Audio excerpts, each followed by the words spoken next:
This is a rebroadcast of the Eau Claire City Plan Commission meeting. The audio for this program can be heard on WRFP LP 101.9 FM. This program was recorded and presented by Chippewa Valley Community Television.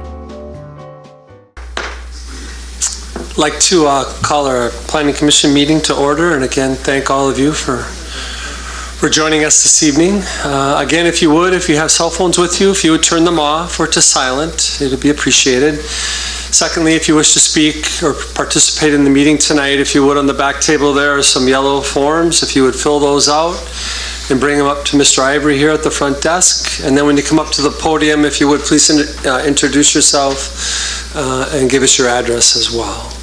And with that, we'll get started with agenda item number 1, which is a public hearing for recommendation for a rezoning of Sky Park covenants. This is Sky Park in blue off of Highway 37, Hamilton Avenue, and Interstate. And this is then the proposed amendment. I highlighted in yellow the change. Advanced engineering concepts requested, and the Plan Commission initiated hearings to consider this change to Sky Park protective covenants. Attached is a letter from the applicant explaining the request. The present language in the covenants requires automatic sprinklers or some other automatic fire extinguishing system reviewed and approved by City Fire Prevention Division for the area. The amendment requires these systems if required by state building code. The covenants was adopted in 1984 and was approved as the zoning provisions for Sky Park in 1990. All the buildings within Sky Park have installed automatic sprinkler systems. In 2002, state building code began requiring sprinkler systems depending on the size of the building and the type of use within it. And the most recent amendment to the state building code sprinkler system requirements preempts local regulations from being more restrictive than the state code. The use of the protective covenants as a zoning regulation thus is preempted, and this amendment would correct that situation. However, Sky Park protected covenants is also a private covenant, which is not preempted by state law. An amendment to this covenant is by majority of property owners, which is the City of Eau Claire, and we attached in your packet those tabulations to show that. We do have a representative of the fire department available this evening if you have any questions. We did hold a meeting with the property owners in Sky Park to discuss the amendment requests. 3 property owners were present at the meeting, and they were in opposition to this amendment. We do believe automatic sprinkler requirements for Sky Park should be consistent with state building codes and would recommend the amendment. With that, I'd answer questions. Any questions for Darrell? Are you aware of any other private covenants that would conflict with state code, or other than that are in these covenants anyway? No, I'm not as it pertains to other provisions. This is the only one I'm aware of. Okay. Mm-hmm. And it looked like the majority of the buildings out there are obviously large in comparison. Yes, most of the buildings out there are larger or have the type of use that would require sprinkler systems, even under state building code, yes. Mm-hmm. Commissioner Mitchell.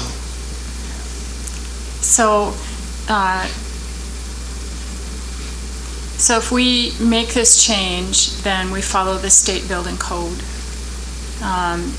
Then what exactly happens with the Sky Park covenants? Is it that if this were to pass, that means the covenants would automatically change as well? Or is there have to be some kind of a meeting and a vote and all that?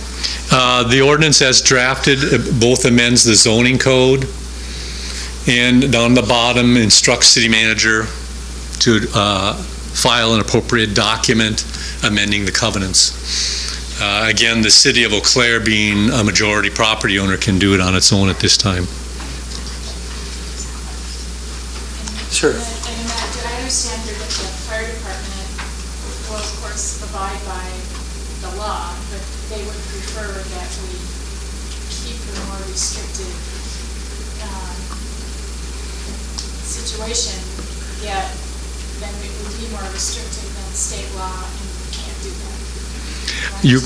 You can't do that as it pertains to a government regulation. A private covenants can do that. And you should ask the fire chief if he wants to comment more on his letter that's in your packet. Certainly. I'm sorry to belabor this, so. Can you put your light Oh, on? I'm sorry. So, I'm sorry to belabor this, but, so we could change the ordinance, but we could take out that last paragraph. You could do that too. Then you'd have a conflict between the two, but you could do that Yeah. also, yes. Okay, thank you. I'm not saying I want to do that, I'm just trying to understand what's Okay. going on here. Any other questions for Darrell? Thank you. Is the applicant here?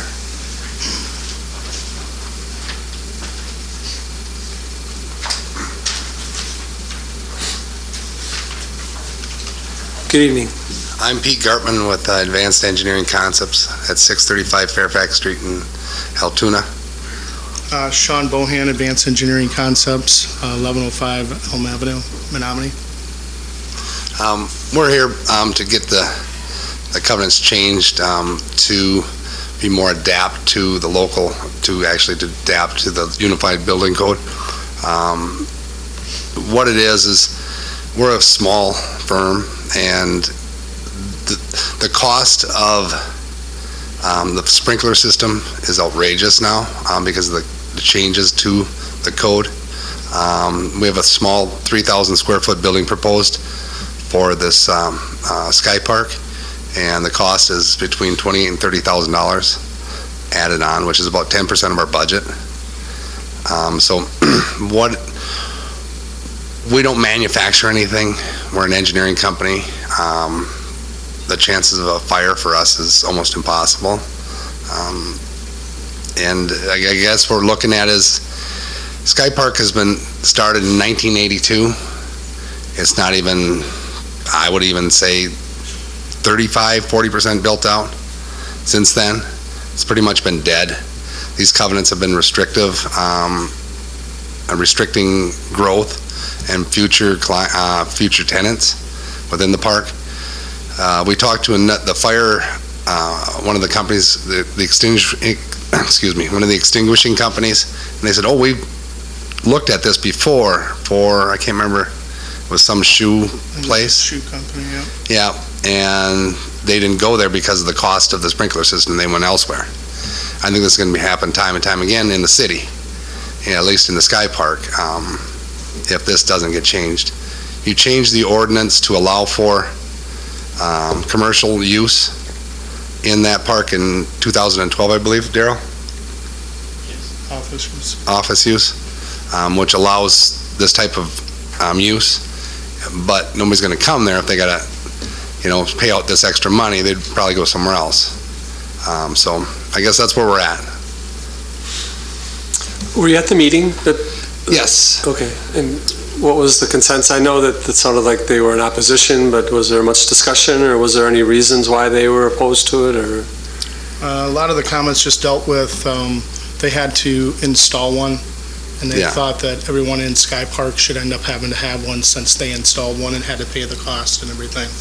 And again, it's not, we're not looking for a handout. We're just looking for something to be fair and to be following state code. I mean, we like the location of the lot in Sky Park. We like the location of Sky Park. We don't need to be highly visible. We're kind of a destination place where people end up coming to us. It's easy access. And we're thrilled when we passed 2 weeks ago with the conditional use of the building and everything. And, Right. This just makes it really tough for us to be coming in on budget when we end up having to take 10% and put it towards a fire suppression system, when we could end up doing either more things in the building itself, or, landscaping, different things like that, so. Sure. I look at, this covenants should be dealt like an ordinance. An ordinance adapts and changes for the times, and I believe a covenants needs to also, it can't just stay at a certain point without adapting, or else within that development, it's going to grow and stifle. And just like a community has to change their ordinances in order to grow and to be prosperous, I believe it's the same thing for this. Any questions for the applicant? I guess that's it. Thank you. Thank you very much. Is there anyone here that wishes to speak to this agenda item?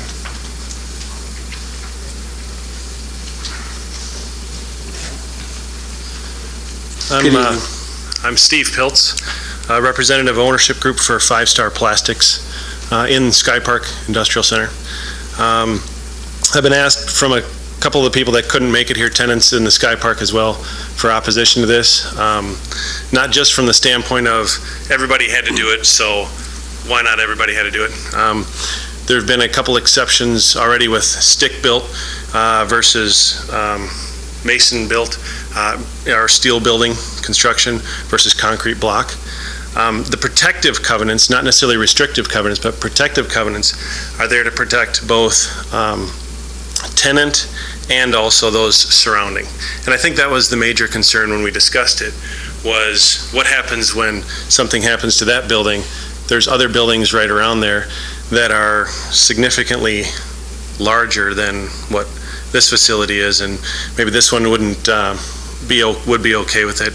But there is a garage on this building, and also which will house vehicles, and so there's a general consensus that there should be some sort of fire suppression side with it in that facility. If they catch on fire, it's also the neighbors as well that'll be affected by it, not just that one building. Any questions? I appreciate you coming up. Thank you. Is there anyone else here that wishes to speak to this agenda item? Did we want to ask if we could have an official from the fire department come up, if that's okay?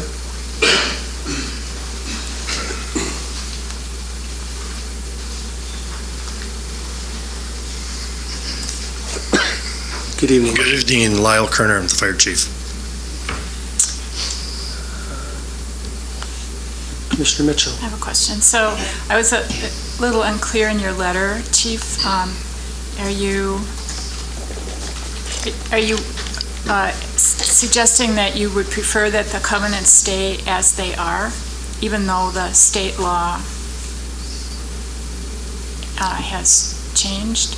Being that it's a private covenant, the owners make the decision for it. What my letter was intended to say, and I thought it said that, I apologize, is that if the majority of the stakeholders within the park, the covenant, vote this amended ordinance, I can live with it because it'll be consistent with building throughout the entire area because it meets the state building code. If you choose, or the stakeholders choose to keep the covenant in place, then more or less I said I applaud it because it's more fire protection for any building. And what fire chief would say, get rid of existing fire protection?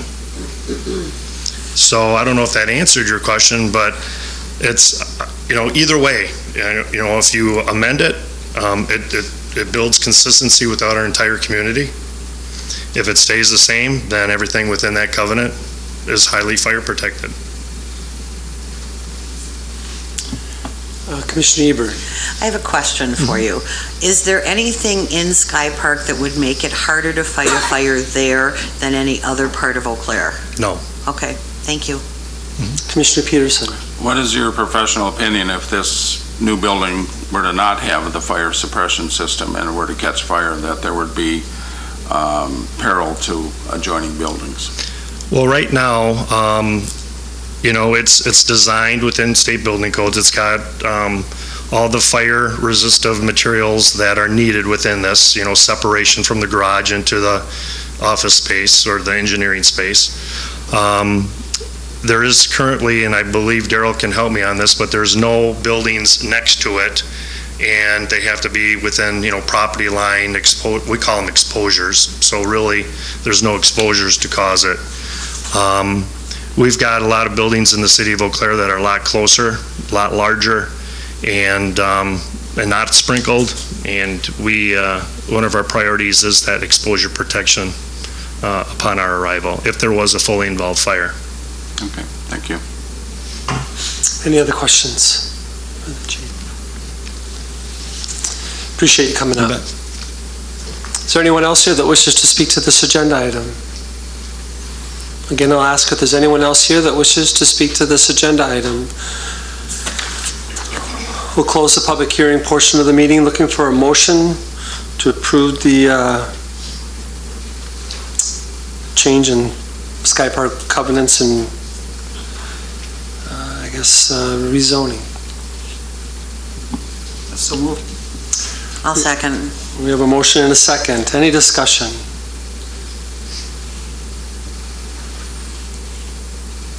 Seeing none, all those in favor signify by saying aye. Aye. Opposed? Motion is passed.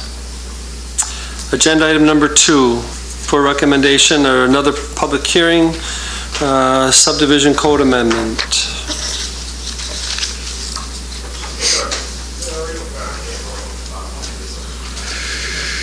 Council recently approved an amendment to our intergovernmental agreement with the surrounding towns concerning the city's extraterritorial plat approval jurisdictions and provisions for conservation subdivisions. These provisions are also codified in the city subdivision code, and this amendment would provide consistency between the agreement and our code. The first amendment adds the words "public right-of-way" to be considered as part of the 40% set-aside in a conservation subdivision. The example, which is explained right below, doesn't really make sense unless one can include public right-of-way in that set-aside. A similar amendment has just been approved by Eau Claire County to provide consistency in the set-aside standards of a conservation subdivision. The second amendment down here changes the 12% slope standard that is used to define developable land to 20%. 20% is already codified in Eau Claire County Code. It's a common standard used by the city for development within the city, and it's also used by the state DNR. And again, it would provide consistency. So we are recommending this amendment to city subdivision code. Any questions for Darrell? This is it. Thank you. Is there anyone here that wishes to speak to this agenda item? Again, I'll ask if there's anyone here that wishes to speak to this agenda item. Seeing none, we'll close the public hearing, looking for a motion for the subdivision code amendment. I'll make a motion to approve We have the a amendment. motion. Is there a second? I'll second. We have a second. Any discussion? Seeing none, all those in favor signify by saying aye. Aye. Opposed? Motion is passed. Agenda item number 3, public hearing for final action on a conditional use permit for a tavern at 1004 Menominee Street. This is the property at Menominee and 10th. Mixture of zoning surrounding the property.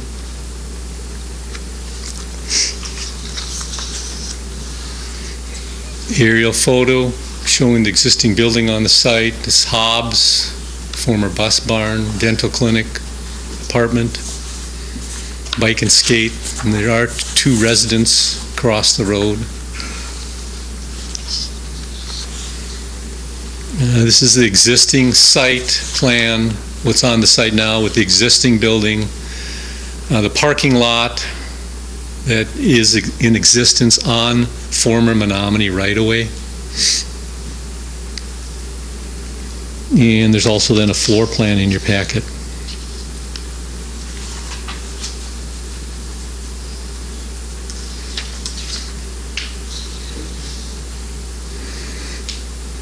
Applicant's statement is noted on the cover sheet.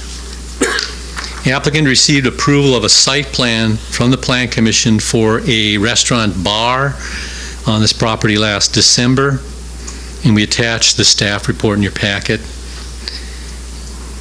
Applicant's narrative notes the size of this building, particularly its kitchen, will make it difficult for this building to function primarily as a restaurant. The tavern proposed for this property will still serve food. Its hours of operation will change to a 9 a.m. to midnight closing Sunday through Wednesday, and a 9 a.m. to 2 a.m. closing Thursdays through Saturday. The floor plan, seating capacity, parking requirements will all remain the same for this tavern as compared to the original restaurant approved by the Plan Commission. There's provisions in code that define the differences between a restaurant and tavern, and in this case, the primary sales, if it becomes alcohol, it becomes a tavern, even though food still is served there. A conditional use is required for this location since it has C2 zoning, and it does allow then the Plan Commission to judge the compatibility of the request with the surrounding land uses. We placed in your report the general provisions for you to consider in review of this request. The primary change in this request is the hours of operation. The site is primarily in a commercial area, although there are residents immediately across the street to the east. The Landmarks Commission has reviewed the request and supports the change. The request was also reviewed by the Randall Park Neighborhood Association, and they provided a letter in support, which is in your packet. The attached letter of approval, originally approved by the Plan Commission concerning the original site plan for the packet, is in your packet also. The conditions within that letter still would remain applicable for this project. Council has approved the parking agreement which we attached for the project, and this agreement provides the 20 stalls noted on this site plan, leaving it 3 stalls short for this project. And we'll work with applicant in adding those 3 additional stalls. There's actually a curb cut immediately to the east of the building that could provide the parking with some pavement. We are recommending approval of this request with the conditions noted in the original site plan. Are there any questions? Any questions for Darrell? I don't see any. Thank you. Is the applicant here?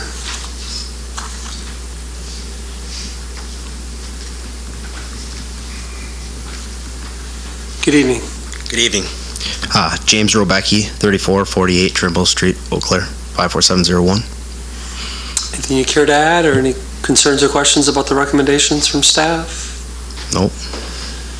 Any questions for the applicant? We appreciate you coming up. You're welcome. Thank you.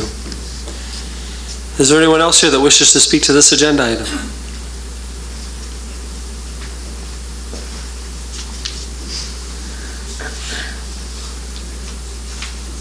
Good evening. Good evening. I'm Chad Hoyard. I'm the Deputy Chief of the Patrol Division for the Eau Claire Police Department. I just wanted to make a couple comments in that one of the concerns that we have from the police department is the density of taverns in that area. And as we add more and more taverns to that area and extend it out, we're concerned about the amount of service that we'll need for law enforcement on a nightly basis. That's where we spend most of our resources that we have in that condensed area. And with it being mainly a tavern, there's more potential of people going into the neighborhoods, coming and going from that location. And as that area grows, do we then start having problems of taverns going from the 300 block all the way down to the 1000 block of Water Street? So that is one of our concerns. I brought along a density map, maybe just to kind of help for you to see. And this is the area right here that actually shows the density of all the taverns that we have in that small area. And that is the only one that shows blue, where there's actually 6 to 10 taverns in a small area. So as we add more and more taverns into that area, it's really going to tax our services, and it could potentially raise the amount of complaints and issues, crime and disorder that we have in the neighborhoods. Any questions?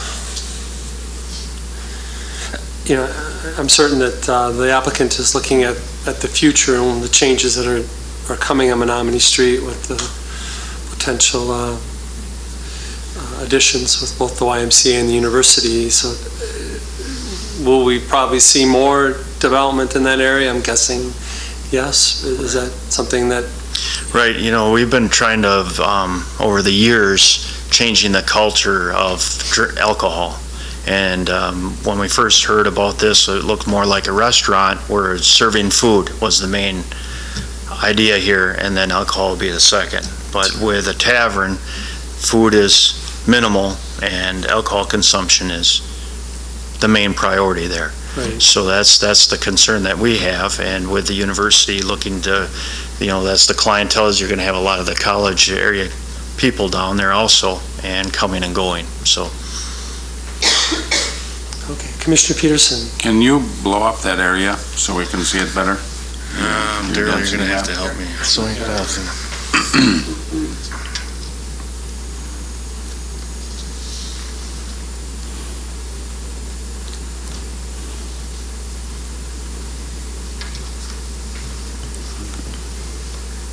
So other than the 300 to 600 bucks, basically you have Ray's Place and the Legion Ray's at Place. 7th and 9th. Right, And this would be at 10th. right. And then your next jump is over into Shawtown, west of Claremont Into Avenue. then. Shawtown. Yep, that's correct. Okay. So right here, in this area right now, we spend a lot of our resources, probably majority of our officers that are working during the evening are placed in that location.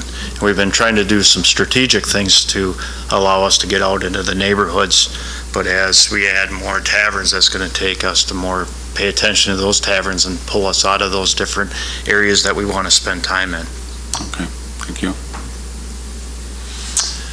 Any other questions? We appreciate your input coming up. Thank you. Yep.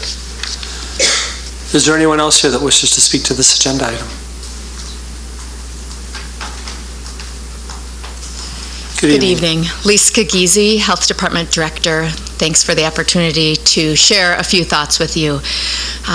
You're likely aware that alcohol misuse is one of the top 3 priorities for Eau Claire County. It's that way because the data shows us that we have a significant issue with alcohol misuse in this community. Wisconsin already has a problem with alcohol misuse, and Eau Claire is even worse in many of the measures. Scientific evidence is very clear that density does make a difference. So the issue at hand of adding another tavern in that part of Eau Claire, it does make a difference in use and misuse of alcohol. What I'd like you to consider is looking at that as a strategy. What Works for Health is a nationally developed resource coming out of Wisconsin, out of UW-Madison, that really looks at various ways to support healthier alcohol use. And they really target looking at zoning and at regulation to help limit alcohol density as one of the strategies to really make a difference in our communities. While that building is a wonderful space, this particular use is not one that the Health Department would recommend. Thank you. Any questions? Thanks for coming up. We appreciate it. Is there anyone else here that wishes to speak to this agenda item? Again, I'll ask if there's anyone else here that wishes to speak to this agenda item. Seeing none, looking for a motion to approve the conditional use permit for a tavern at 1004 Menominee Street. I'll make the motion. I have a motion. Second. And a second. Any discussion? Commissioner Mitchell. Thank you. I appreciate having speakers tonight make the comments that they did, because I was going to make them myself. And I frankly was surprised at the historic Randall Park neighborhood enthusiastic approval of this project, because one of the problems that we have and that they have is binge drinking and the effects it has on the neighborhood. I cannot support adding another tavern, which is basically on Water Street. It's not exactly on Water Street, but it is right there. And I appreciate that. I think we're looking at a kind of conflict here, a trademark between saving a landmark building and adding another tavern. And I don't think that saving the landmark building is a good trade-off for adding another tavern. And I think that we should allow the owner to do something else with that property and not have to try to use that building.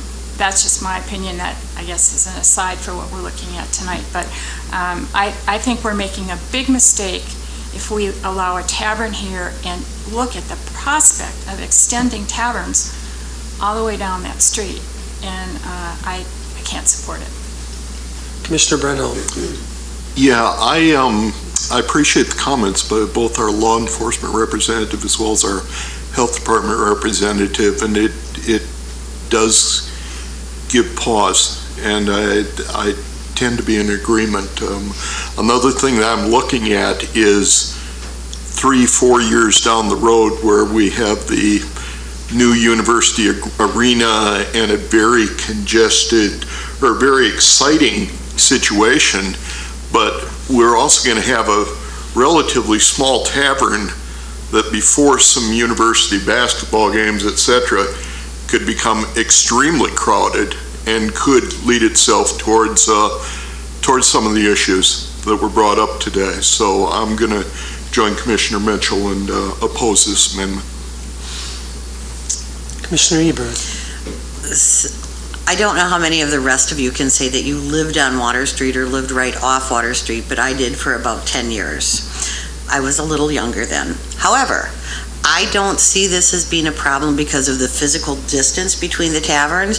I know that the tavern behavior is you're in that 300, 400 block of Water Street and you don't stray off of there, because I'd venture a guess that if you walked into the American Legion, you're not going to find the same people that would be at Dooley's at American Legion. It's a different atmosphere. And if you walk down the street and you go to Ray's, you're going to find a completely demographic than you're going to find on Water Street, because those are a lot of people that grew up in Eau Claire that maybe are in their 30s and 40s.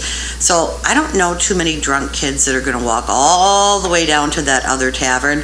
They may stop there and have a beer before they go to a basketball game or another event, but I actually see it as a good thing, because if they're talking about adding a hotel and stuff down at that end, it gives people a chance to recreate a little closer to the facility so that they don't have to drive all over Eau Claire to do so. And I think it could be a good welcome for this facility. I worked with the Landmarks Commission in terms of trying to save this building, and this was a use that we thought was worthwhile.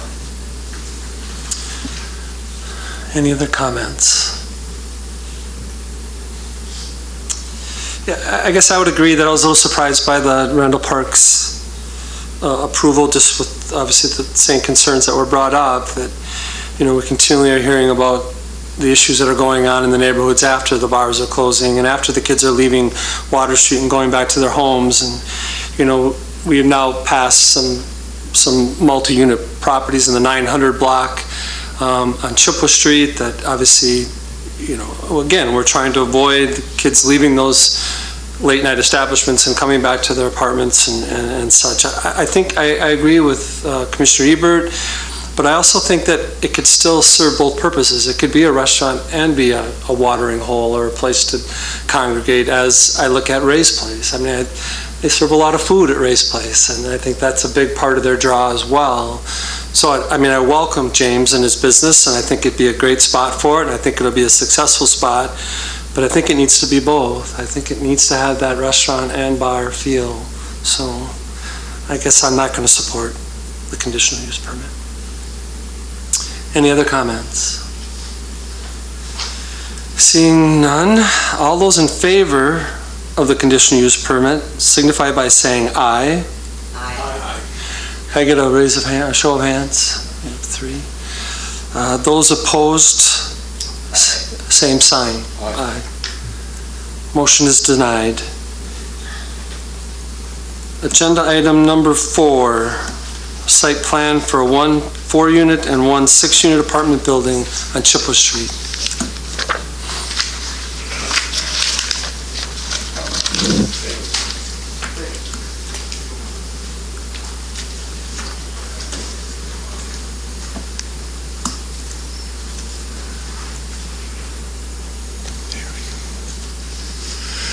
This is the property at the corner of Chippewa and 3rd.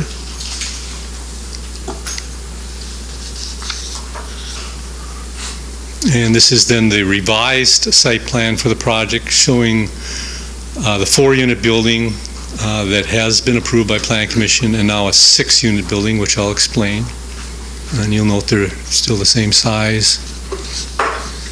And that's the building elevation for the 6-unit. And that's the building elevation for the 4-unit, which has been approved by Plan Commission.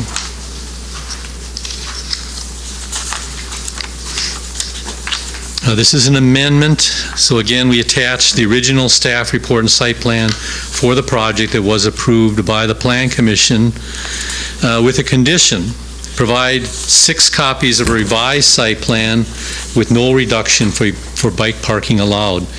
Applicant has now provided that revised site plan, and it's actually reduced the parking requirement for this project by 5 stalls. The revised site plan has the same size buildings, other than this has now become a 6-unit building instead of the 4-plex, which is the same building that still is proposed to the west on the corner lot. And that's why we got to bring it back to the Plan Commission for your review. Building A, the corner building, was originally approved as a 4-plex with 2 6-bedroom rooming houses and 2 2-bedroom units. Building A is now shown on the revised site plan as 4 2-bedroom units and 2 3-bedroom units. That revision actually results in 2 fewer bedrooms and reduces the parking requirement by 5 stalls. Again, the buildings are the same size.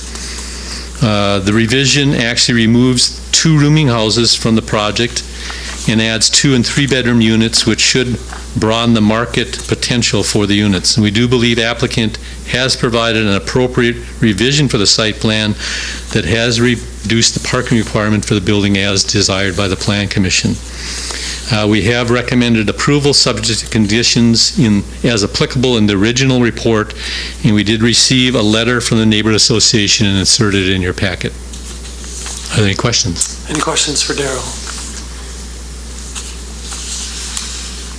I guess not. Thank you. Is the applicant here?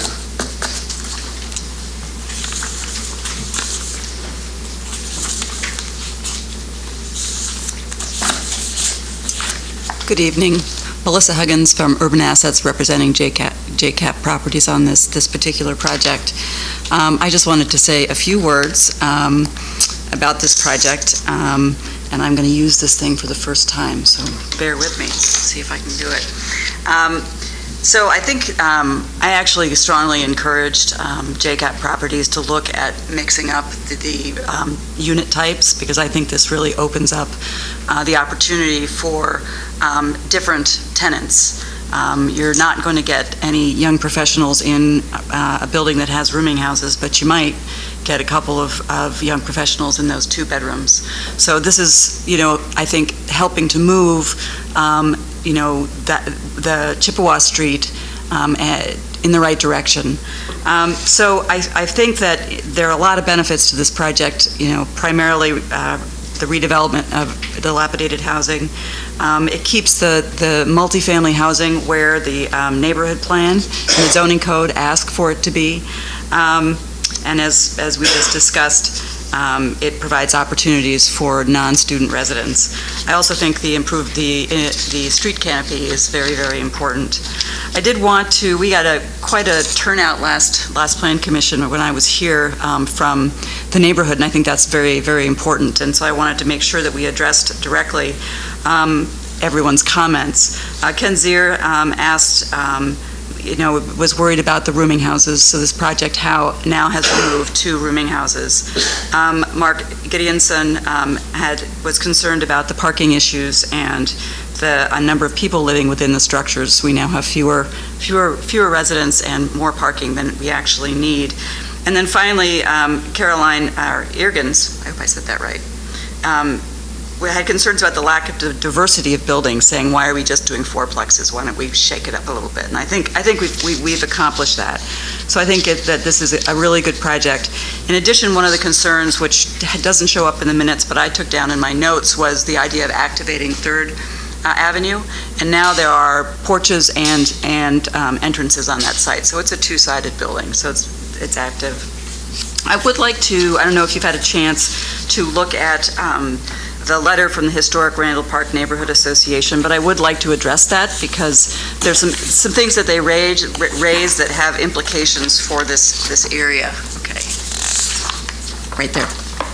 Thank you for leaving that there.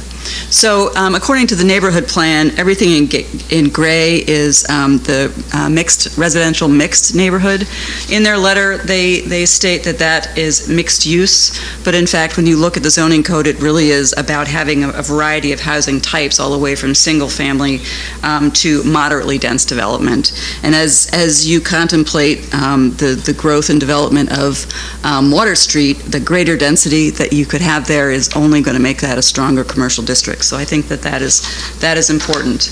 I do think, one question I have is that in their letter, they ask that, they ask you to consider future density. And I would say that if not here, then where? It states very clearly in the neighborhood plan that this is where density should occur.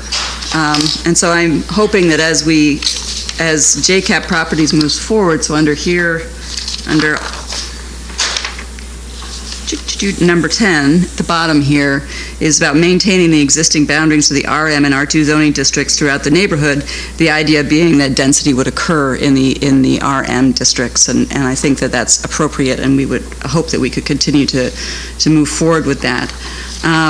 And then with respect to context-sensitive development, which is in the comprehensive plan, context-sensitive development is not just about creating buildings that look the same but have architectural elements that are similar. And so it's ironic, I think, that the picture in the comp plan is very, very similar to what JCAP is proposing. So I strongly urge you to support this project. I think that this kind of development is very important. Increasing the density on Chippewa is going to help pull some of those students out of the R2 zoning, which then can help start the ball rolling with some of the other goals that the neighborhood has. Thank you. Any questions? Commissioner Mitchell. I do. I'm sort of curious about your research regarding the need for student housing. It seems pretty clear that the university isn't going to grow much if the state has anything to say about it. Mm-hmm. And we learned recently that they don't even need hotels anymore for the students. So is JCAP going to continue to build for student housing? And if so, how much do we need? That's a very good question. So your vacancy rate is remarkably low, as is Madison's. I think in 2014 it was 2.8. I'm not sure what it is now. So you need housing. During the Great Recession, everything stopped, and most communities are playing catch up right now. I did meet with Mike Rindo a couple of weeks ago, and he anticipates that they will always need the private sector to pick up a significant amount of student housing. So in his mind, actually, his biggest concern was the quality of the current student housing. This provides much higher quality, safer student housing. Having just put three through college and seen what they've lived through, I really like the new student housing better than the old. I know some kids like to live in the tumble-down houses, but as a mom, I would like them to be in a safe, sprinkled, clean environment. So I think, Brian is not here, but I think I can speak for him that his goal is to improve the quality of the housing that he provides for students by redeveloping his properties, but also creating the opportunity to capture some of that new, the new millennials who are interested in living in walkable neighborhoods, but in newer housing as opposed to the old stuff. I don't know if that answers your question. Any other questions? We appreciate you coming up. Thank you. Thank you. Is there anyone else here that wishes to speak to this agenda item? Again, I'll ask if there's anyone else here that wishes to speak to this agenda item. Seeing none, looking for a motion to approve the site plan for 1 4-unit and 1 6-unit apartment building on Chippewa Street. Commissioner Peterson. I'll make a motion to approve. We have a motion I'll second. and a second. Any discussion? Seeing none, all those in favor signify by saying aye. Aye. Opposed? Aye. Motion is passed. Agenda item number 5. Code compliance items. Any code compliance items? Future agenda items. I just have a couple or questions mostly, but the comment was made about the success of Sky Park and the covenants being too restrictive. I know we've looked at them over the past, but is it anything more we need to be on top of or changing or aware of, or? Well, the biggest change was the one 3 years ago when they allowed office use into the park. And hopefully, if the economy continues its picking up, we'll see some more of those types of businesses in the park. So. Since then, have we just had this one? Is that the only one? This is the first one, yes. Okay. So. Any other things that we need to look into, you think? Or no, that would be the primary one, was to get a broader variety of uses allowed in the park. So. Okay. And then back to RM and the Randall Park areas. I only ask because I always wonder what our responsibility is or what our role is, but is it our role to limit the number of these buildings in those specific areas, or? I can see if you had a repetitive construction of 10 of these all in a row, the concern. But right now we've seen some variety, and they're not all on the same block. So it's going to be a judgment call by a plan commission that'll have to say that that's just getting to be too much of the same. And these folks will hopefully come up with some variety as they go forward in the future. All right. Any other agenda items? No? Everyone had a chance to look at the minutes from the last meeting? Any changes, corrections, or additions? No, we are adjourned. Thank you. This is a rebroadcast of the Eau Claire City Plan Commission. This program was recorded and presented by Chippewa Valley Community Television. Chippewa Valley Community Television is made possible by continuing community support. If you would like to volunteer or make a donation, you can contact us by calling 715-839-5067 or on the web at www.cvctv.org.